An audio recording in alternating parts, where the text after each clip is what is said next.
Naku ha, kahapon po si Commodore J. Tariela, tahasan, rektahang sinasabi, huwag bumoto ng pro-China. Ngayon po, unti-unti na pong mga nadadagdagan yung mga personalidad, no, na sumisigaw sa mamamayang publiko, no?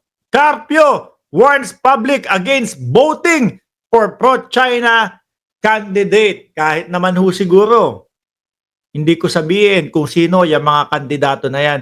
Alam kong alam ng mamamayang Pilipino kung sino-sino po sila, mga kababayan. Eh, eh, eh, eh, yan lang naman po ang kampo ng mga Duterte, mga bossing. At nako, hindi na ho nila kayang itanggi yan, mga kababayan. Simulan mo po yung pangako ng dating Pangulong Duterte nung nangangampanya na ipaglalaban ng West Philippine Sea. Hindi yun yung rektang sinabi ng dating presidente, mga kababayan. No?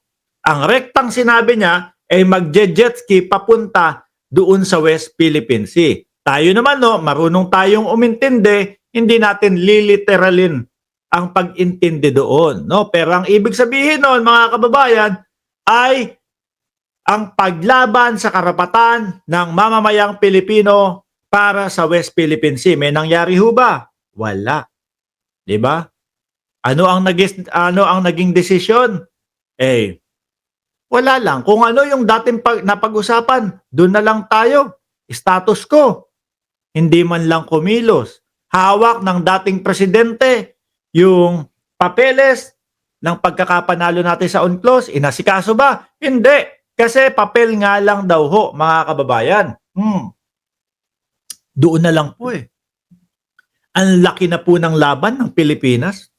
Doon pa lang ho, mga kababayan. Biruin mo. Kakalabas lang, fresh na fresh from UNCLOS. No? Yung resulta na tayo ay nagwagi. Siyempre po, pagka ganyan, pag-uusapan ng buong mundo yan, mga bossing. Marami pong susuportang mga bansa sa atin, mga bossing. Di ba? Oh.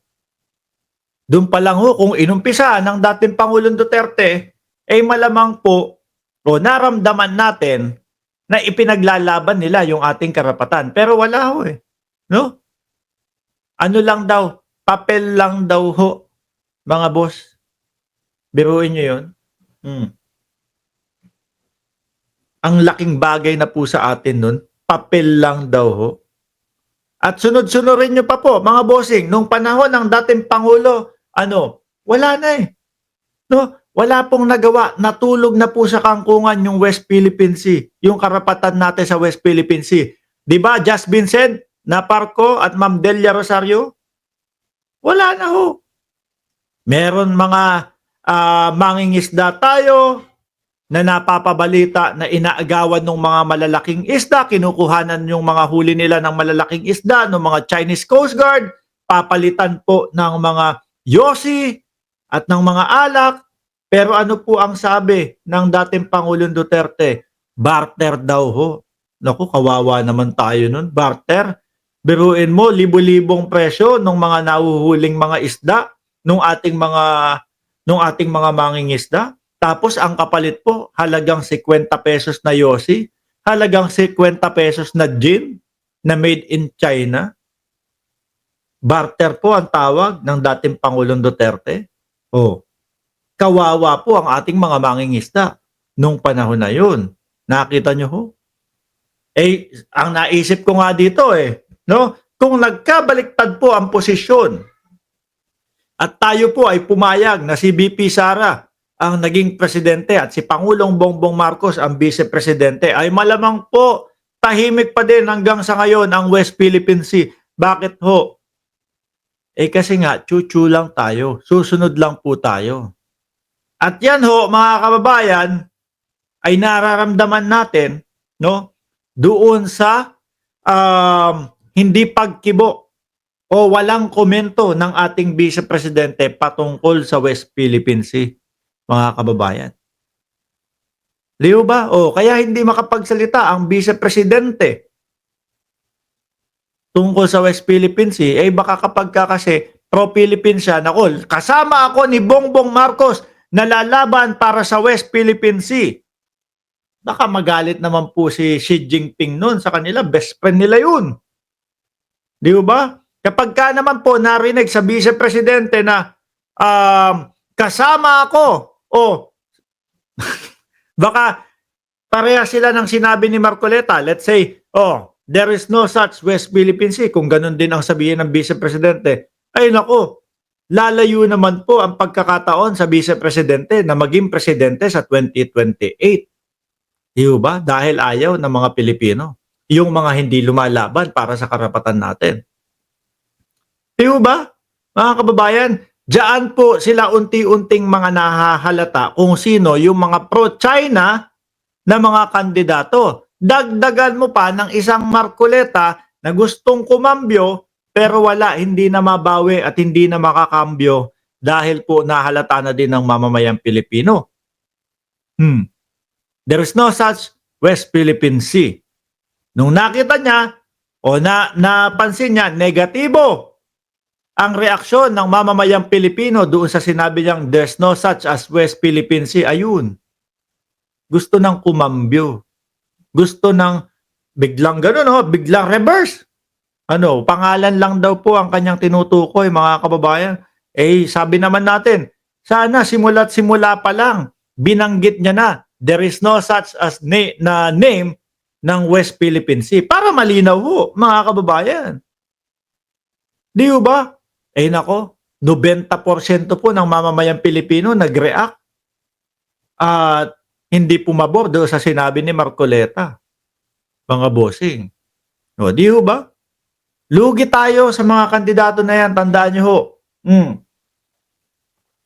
Ikaw nga, kaya ka tumatakbo, kaya gusto mong magkaroon ng posisyon sa ating bayan, para ipagtanggol ang ating mga karapatan. Tapos sa kanila pa po natin maririnig na yung mga ipinaglalaban po natin, gawa-gawa lang nating mga Pilipino.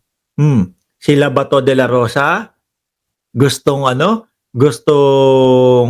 umeska po doon sa mabansagan sila na pro-China. Halata din natin yan, mga bossing.